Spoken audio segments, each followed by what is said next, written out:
Okay, so this is the question. Okay, so suppose a function is given this way, okay, and you have to convert it as a product of max term form. Okay, so do it. So one thing you should remember here that these are already in product of sum form, right? This is already in product of sum form. So pause the video for maybe 3-4 minutes, okay, and try to convert it as a product of max term form. Okay, so pause it for 3-4 minutes and then do it. Okay, so hopefully you have done it. Okay, and I have also done it by that time. Okay, so this was given and we have to convert it as a product of max term form. Now if someone has multiplied all of them, okay, then it would become very difficult. Okay, we don't need to multiply all of them because this is already in product form, right? Already in sum of product product of sum form, right? And we have to convert it as a product of max term form. So in the first term there is no c, right? So we have to put c somehow here.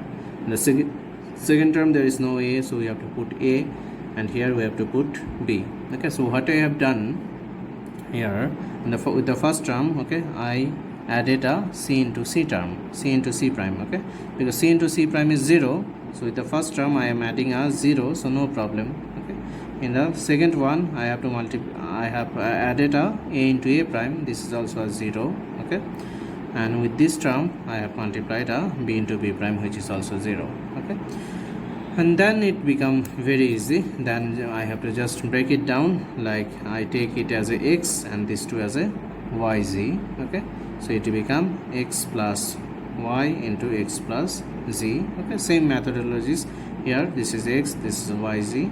So from here also two terms came. Okay, from here also two terms came. Then just organize it, okay, and just make the calculation. Okay, so hopefully you have find it out this thing. Okay, if you got this term, hopefully it's if I didn't make any calculation mistake, then this is hopefully okay. Okay, then it shouldn't be any problem. So do it by yourself and check it that you got this one or not. Okay, now another thing is that so in our last two videos, right, if you think about last two videos, we have seen that we can convert any Boolean function as a product of max term or as a sum of min term, right? So in the previous videos we have seen that any Boolean function we can convert as a sum of min terms, and now we have seen that any Boolean function we can convert as a product of max term. Okay, so that means whatever the Boolean function given, either you can convert it as a sum of min term form or as a product of max term form. Okay, now any Boolean function that is in sum of product form or product of sum form, that we called it that this is in ideal case. Okay, in ideal form. Suppose there is a Boolean function given if of a b c. So suppose a b prime plus b c prime plus a prime b prime c, a b prime c, whatever it is. Okay, so this is what this is in sum of product form. Okay, or suppose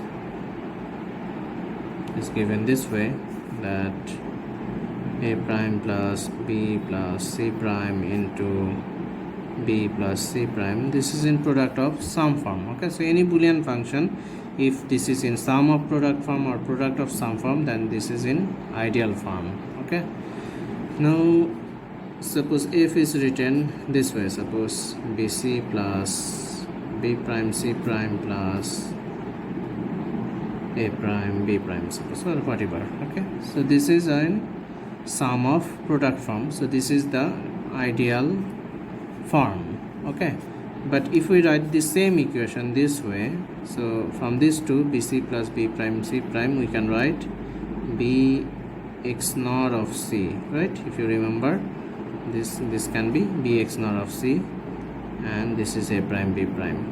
Okay, so if we write it this form, so this is the same Boolean function, but this is called writing in non-ideal form. Okay, so this is in ideal form and this is non-ideal form. Okay, so any Boolean function, if you write it down as a sum of product form or product of sum form, that is in ideal form.